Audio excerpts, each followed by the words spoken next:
Ele está no meio de nós. Proclamação do Evangelho de Jesus Cristo, segundo Mateus. Glória a vós, Senhor.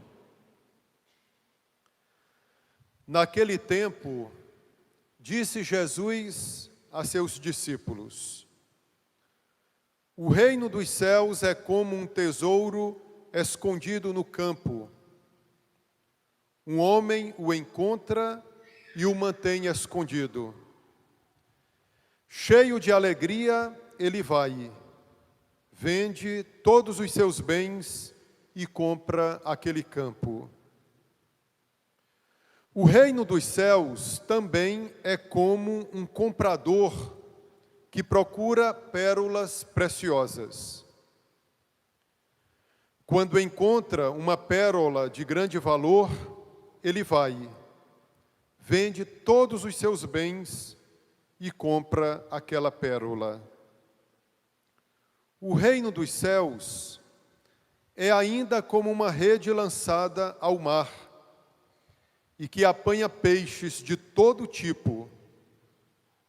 Quando está cheia, os pescadores puxam a rede para a praia.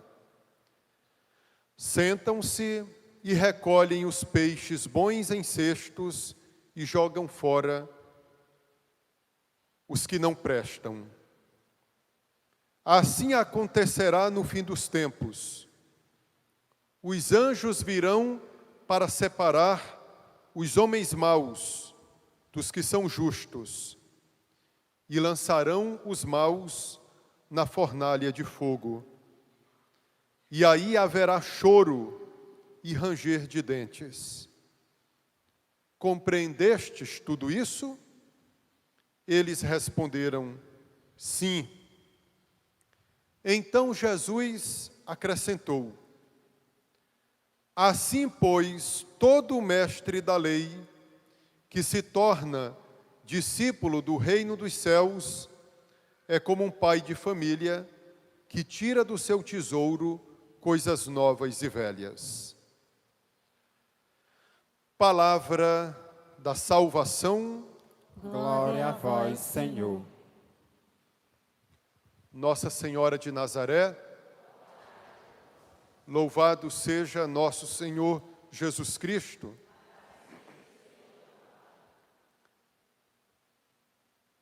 Caríssimos irmãos e irmãs, quero começar a reflexão com as palavras de São Paulo, tiradas da segunda leitura da carta aos Romanos.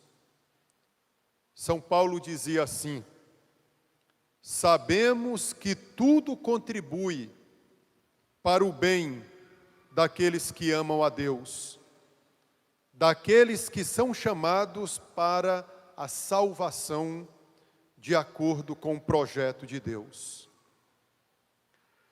Fica para nós essa palavra nessa manhã, desse domingo, o 17º do tempo comum. Tudo contribui para o bem daqueles que amam a Deus. Eu acredito que se nós pegássemos essa palavra, guardássemos essa palavra no coração, nós pararíamos de reclamar mais, murmuraríamos talvez menos, porque tudo está concorrendo para a nossa salvação, até mesmo o mal, até mesmo aquilo que é negativo concorre para o bem daqueles que amam a Deus, daqueles que são chamados para a salvação de acordo com o projeto de Deus. Nós escutávamos também, na segunda leitura, São Paulo nos dizer que aqueles que Deus contemplou com seu amor desde sempre, a esses Ele predestinou a serem conformes à imagem de seu Filho, para que este seja o primogênito numa multidão de irmãos. Queridos, todos nós não viemos por acaso a este mundo. Foi Deus quem nos desejou, foi Deus quem nos quis, Ele sonhou conosco.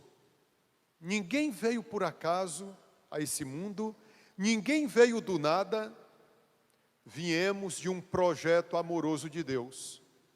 Ele nos predestinou a sermos conformes à imagem de seu Filho, para que este, o Filho, Jesus, seja o primeiro, o primogênito, numa multidão de irmãos. Nós somos uma comunidade de irmãos e o primeiro é Cristo. Nós fomos criados para sermos conformes à imagem de seu Filho, do Filho de Deus, Jesus Cristo. O que é que nós entendemos por imagem? Imagem é algo que vemos, é algo visível. Algo que eu não vejo é um espírito, é algo sobrenatural, espiritual. Então, quando a segunda leitura diz que nós fomos criados para sermos conformes à imagem de seu Filho, é porque a segunda pessoa da Santíssima Trindade se torna visível para nós. Esse mistério nós celebramos no Natal. O Verbo se fez carne e habitou entre nós. Jesus é a imagem do Deus invisível. Jesus é a glória, é o esplendor da glória do Pai. Em Jesus, nós tocamos a Deus. Vejam, Ele se tornou um de nós.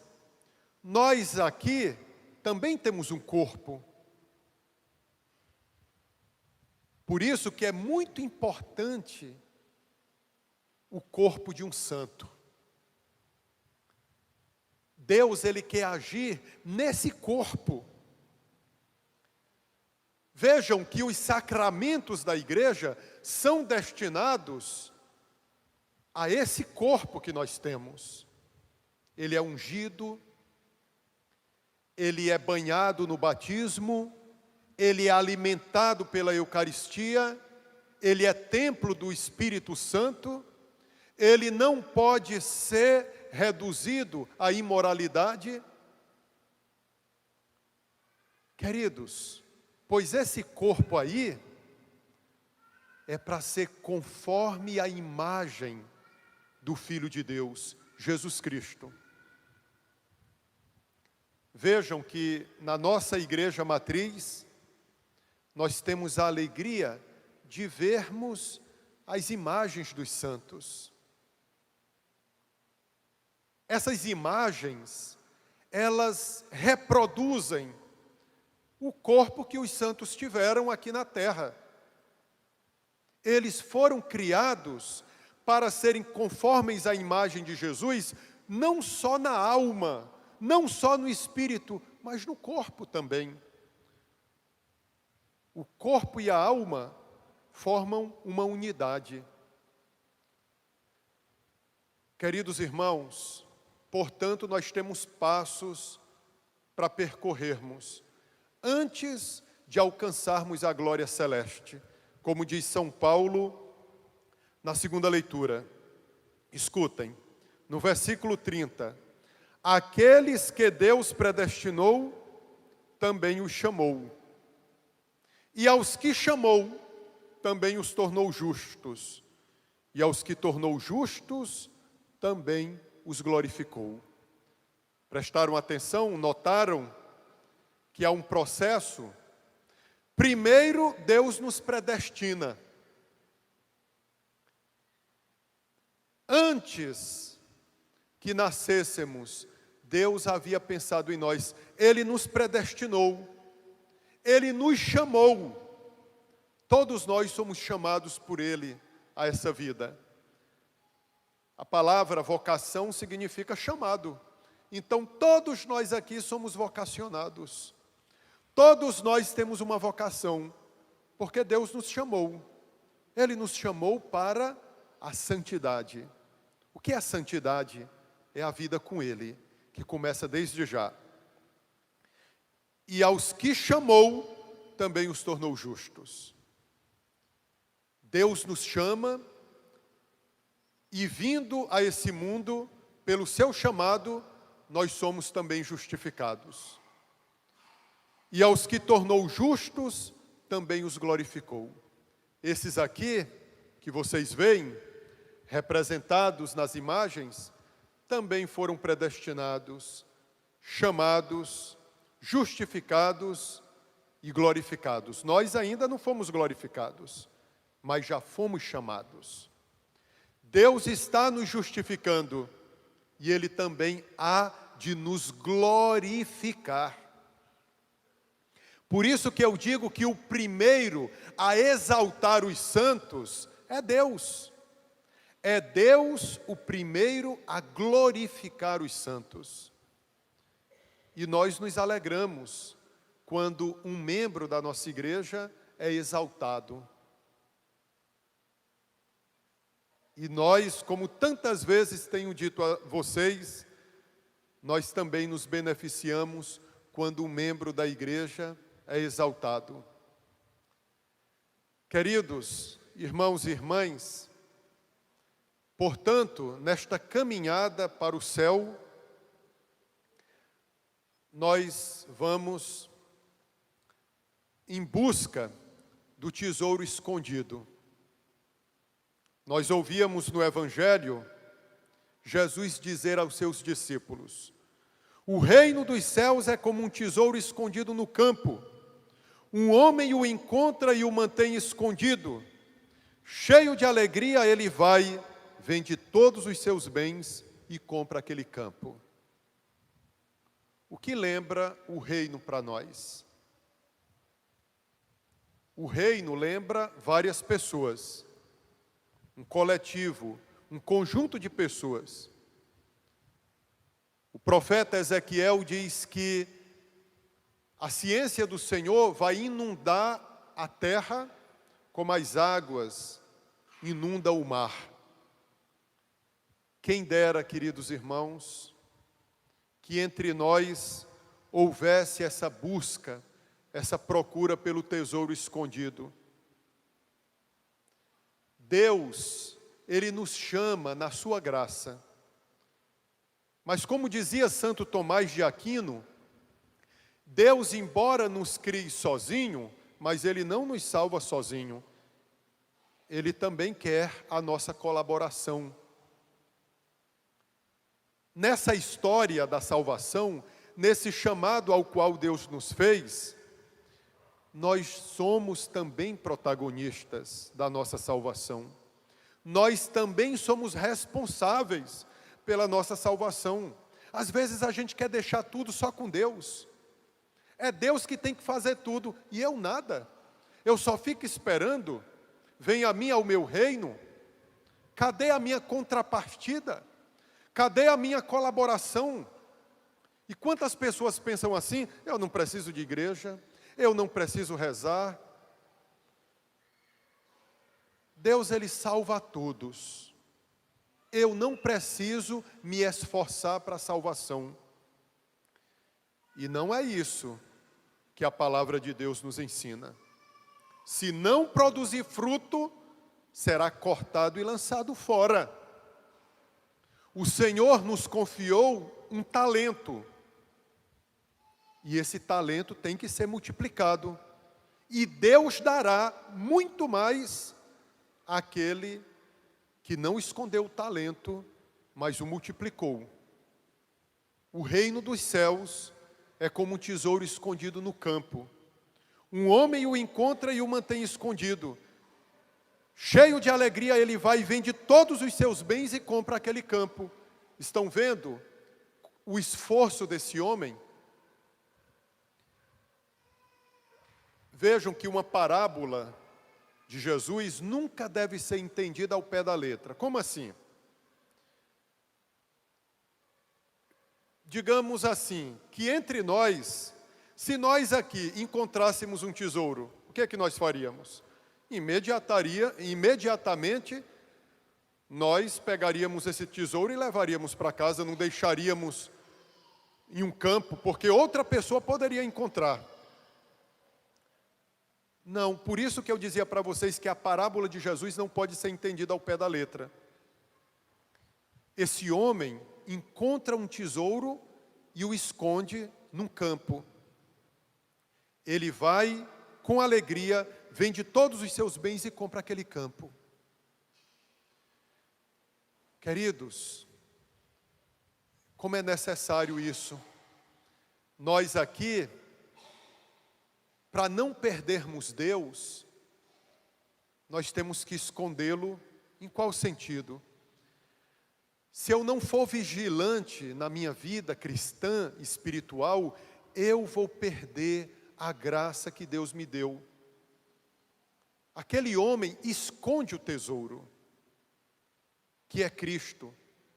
Esconder não significa não compartilhar com os outros a alegria que nós encontramos, a alegria que é Cristo. Mas é necessário cuidar da vida cristã. E quantas vezes estamos nos expondo ao perigo, a perder a fé. Aquele homem encontra o tesouro, esconde-o num campo e com alegria ele vai, vende todos os seus bens. Às vezes, para encontrar Deus, a gente tem que perder muita coisa, mas perder para ganhar. Nós, muitas vezes, temos sido irresponsáveis, digamos, na vida espiritual. Queridos irmãos, aquele que encontra Cristo tem uma profunda alegria. Por isso que dizia Dom Bosco, que um santo triste é um triste santo. Ou seja, a nossa maior alegria é Cristo. Será se Ele tem sido importante na minha vida? Cristo Jesus? Será? Será se no dia a dia eu tenho mostrado que Cristo realmente me traz alegria? Quem de nós está alegre por estar essa manhã aqui na igreja? Quem de nós, sinceramente, poderia repetir aquelas palavras do Salmo, que alegria quando ouvi que me disseram, vamos à casa do Senhor? A palavra evangelho significa boa notícia, boa nova. Quando o arcanjo Gabriel visitou Nossa Senhora, a primeira palavra com a qual ele se dirigiu, aquela que seria a mãe de Deus, foi com a palavra alegria. Foi com a palavra alegria. Alegra-te, cheia de graça. Porque Maria conceberia o Filho de Deus, daria ao mundo Jesus. Então o anjo só poderia chamar Maria a alegria. Com muita alegria, aquele homem vai, vende todos os seus bens para comprar aquele campo, que tem um tesouro lá. Este tesouro é Cristo. É assim que o mundo deverá ser dominado. Por isso que no Evangelho Jesus emprega essa imagem do reino dos céus, porque muita gente vai se alegrar ao encontrar esse tesouro e vai escondê-lo e vai abrir mão de tanta coisa para possuir para sempre, plenamente, esse tesouro.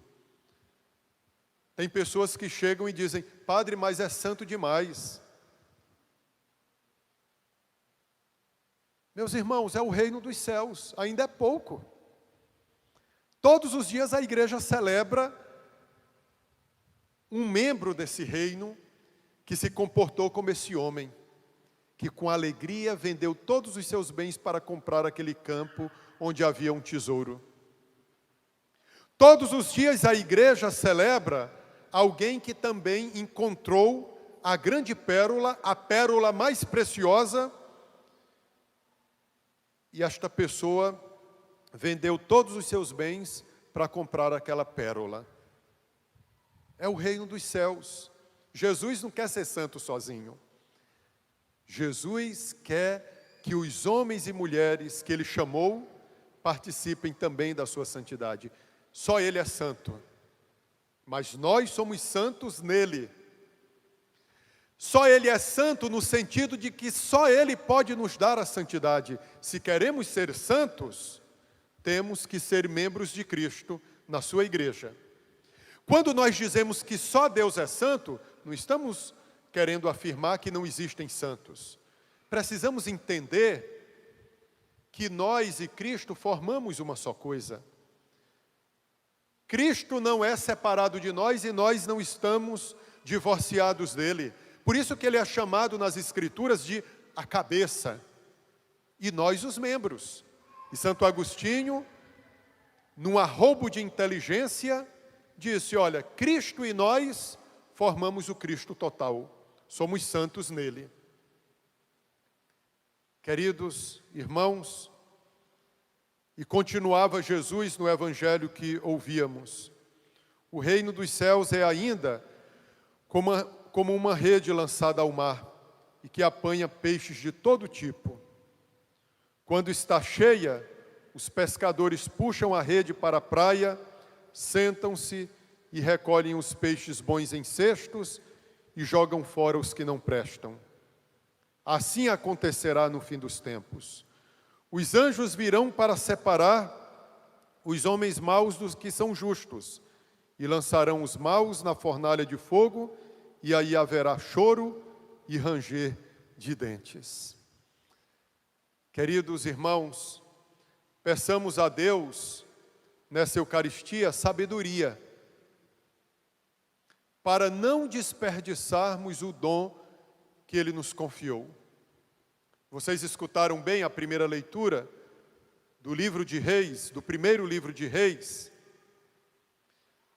Um rei, filho de Davi, o rei de Israel, chamado Salomão, fez uma oração a Deus. O que é que ele pediu para Deus? Ele não pediu poder, não pediu domínio, não pediu a morte dos seus inimigos. Salomão pediu o que a Deus? Sabedoria, para governar segundo a vontade de Deus. Lembram que no Evangelho de São Lucas, Jesus diz assim, se o filho pede ao pai um ovo, por acaso o pai vai lhe dar pedra? Se o filho pede ao pai pão, será se o pai vai lhe dar um escorpião? Vós que sois maus, sabeis dar coisas boas aos vossos filhos, quanto mais o Pai do céu dará o Espírito Santo àqueles que o pedirem. Estão vendo qual é o maior bem que Deus pode nos dar? Ele mesmo. Não que seja ilícito pedir coisas materiais, um bom emprego, uma boa vida, saúde, um pouco mais de tempo aqui neste mundo, mas o maior bem que podemos pedir a Deus é Ele mesmo. Tira-me tudo, Senhor, mas numa condição, que o Senhor não me falte. Tendo-vos, terei tudo. O resto não me fará falta se me for tirado. Quem tem Deus tem tudo. Segundo a primeira leitura, tem orações que agradam a Deus. Tem orações que agradam a Deus. Depois de Salomão rezar, pedindo discernimento, sabedoria, Deus então responde a Salomão: já que pediste esses dons, e não pediste para ti longos anos de vida, nem riquezas, nem a morte de teus inimigos, mas sim sabedoria para praticar a justiça, vou satisfazer o teu pedido. Dou-te um coração sábio, inteligente, como nunca houve outro igual antes de ti, nem haverá depois de ti. Peçamos também a Deus essa sabedoria, para a gente não trocar a pérola mais valorosa pelas pérolas menos brilhantes deste mundo. Que Deus nos dê sabedoria, que é muito mais do que inteligência, Deus nos dê sabedoria de investirmos tudo na nossa salvação. Vejam que aquele homem da parábola, que vendeu todos os seus bens para comprar aquele campo que tinha um tesouro, ele agiu com sabedoria. Talvez não com inteligência, segundo o mundo. Ele deveria ter pegado o tesouro e levado para casa, como se a salvação fosse de graça. Não há esforço nenhum da parte do homem, não há contrapartida. É Deus que tem que fazer tudo. Se for Deus quem tiver de fazer tudo e nós nada, o nosso destino será aquele do final do Evangelho. Qual? Assim será no fim dos tempos. Deus vai recolher os peixes bons, ou seja, os santos, e jogará fora os peixes ruins, maus, aqueles que são condenados ao inferno. A rede já foi lançada nesse mundo. Eu pergunto para vocês, como é que faz para pegar mais peixe? Com anzol ou com a rede? Claro que é com a rede, né? O anzol vem só um peixe. Jesus quer pescar tantas almas que ele lança as redes de uma vez e puxa essa rede por meio da igreja. Eu digo que a igreja é a grande rede, a igreja católica, que é lançada no mundo e o Senhor puxa para eles. Entre nós há bons e há maus, há santos e iníquos. Tudo será revelado no fim. Não julgueis e não sereis julgados. No final do Evangelho, Jesus dizia: assim, pois, todo mestre da lei, que se torna discípulo do reino dos céus, é como um pai de família, que tira do seu tesouro coisas novas e velhas.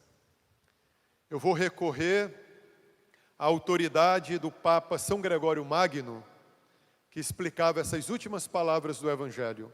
É como um pai de família que tira do seu tesouro coisas novas e velhas. Assim acontece com aquele que se torna discípulo do reino dos céus. Dizia São Gregório Magno que aquele que encontra Deus de verdade lembra também dos seus pecados. Além de darmos graças a Deus pela gratuidade da salvação, nós também relembramos as nossas faltas. Tira do seu tesouro coisas novas e velhas. Não esqueçamos também de sentirmos compunção pelos nossos pecados. Entenderam, queridos irmãos? Quando nós nos apresentamos diante de Deus, temos que recordar que nós somos pecadores. Às vezes, queremos falar da salvação nossa, de que Deus agiu segundo o amor para conosco, mas não esqueçamos que também nós somos infiéis. Agimos de maneira ingrata com aquele que é toda bondade para conosco. Queridos irmãos, Deus nos conceda então sabedoria. Imagine alguém trocar algo que é tão bom por algo que não vale muito. Vocês lembram dos filhos de Isaque, Jacó e Esaú, uma história esplêndida. Esaú era o filho mais velho. E ele então tinha o chamado direito de primogenitura. A bênção era para ele, para Esaú. Jacó era o filho mais novo. Eram gêmeos os dois. Jacó e Esaú eram gêmeos. Esaú era peludo, como diz o livro do Gênesis. Jacó não tinha tantos pelos no corpo. Mas quando os dois nasceram, Esaú saiu primeiro e Jacó saiu segurando no calcanhar de Esaú. Sabe o que significa? O filho mais novo segurando no calcanhar do filho mais velho, do irmão mais velho. Eu vou te tomar a bênção, tu vai ver. A gente também tem que brigar pela bênção. E foi o que aconteceu. Um dia Esaú sentiu muita fome e disse para o irmão: cuidado que na necessidade a gente não cometer loucuras. Esaú disse para Jacó: se tu me preparares um prato de lentilhas, em troca eu te darei a minha bênção, a bênção que eu tenho como filho mais velho. O direito de primogenitura eu concederei a ti. Mas uma bênção por um prato de lentilhas? Eita, mas que tu és um péssimo negociante, mas é para já. Jacó agiu com esperteza, e é preciso. Como bom ladrão, como aquela mulher que disse para Jesus: é verdade, Senhor, que a gente não tira o pão da mesa para jogar para os cachorrinhos. O pão é para os filhos. Mas é verdade também, Senhor, que os cachorrinhos também se alimentam das migalhas que caem da mesa de seus donos. Jacó preparou o prato de lentilhas e deu para Esaú. Esaú se fartou. Depois que estava de barriga cheia, não te darei o direito de primogenitura, mas já recebi. Quantas vezes também trocamos o muito que é Deus por tão pouco? Trocamos a eternidade por aquilo que é passageiro. Trocamos o que é eterno por aquilo que vai morrer logo, logo. Queridos irmãos, quem é mais velho aqui, se for realmente honesto, você deve voltar ao passado e lembrar assim: quanta energia eu joguei fora desnecessariamente. Quanta força eu empreguei sem necessidade, me zanguei sem precisar, me alegrei sem necessidade, eu briguei, senti raiva, que talvez se fosse hoje, eu já não teria mais essas emoções. Então, queridos irmãos, não troquemos aquilo que é mais valoroso por aquilo que não vale muito. Lembremos de Judas. Jesus valia para ele 30 moedas de prata. 30 moedas. E quantas vezes nós aqui nos comportamos como Judas? Ele vale isso aqui. O trocamos por uma bagatela. Alguém aqui venderia seu filho? Alguém aqui venderia sua esposa? Ou seu esposo? Ninguém faria uma loucura dessa, quanto mais Deus. Nós não podemos negociá-lo, nós não podemos vendê-lo. Aquela realidade triste da ilha do Marajó, de mães que dão filhas, mães que se comportam como cafetões, que dão as filhas, para em troca de comida. Vocês entenderam o sentido de entregar as filhas em troca de comida. Pessoas que tiram proveito da miséria dos outros. Mas às vezes também a gente na vida espiritual, no dia a dia a gente age assim: eu vou trocar Deus por isso. Moeda de troca. Queridos irmãos, fiquemos com esta palavra do Salmo 118. É esta a parte que escolhi por minha herança. Observar vossas palavras, ó Senhor. É essa a minha herança. Observar vossas palavras, ó Senhor. Vosso amor seja um consolo para mim, conforme a vosso servo prometestes. Por isso amo os mandamentos que nos destes, mais que o ouro, muito mais que o ouro fino. Maravilhosos são os vossos testemunhos. Eis porque meu coração os observa. Vossa palavra, ao revelar-se, me ilumina, ela dá sabedoria aos pequeninos. Louvado seja nosso Senhor Jesus Cristo.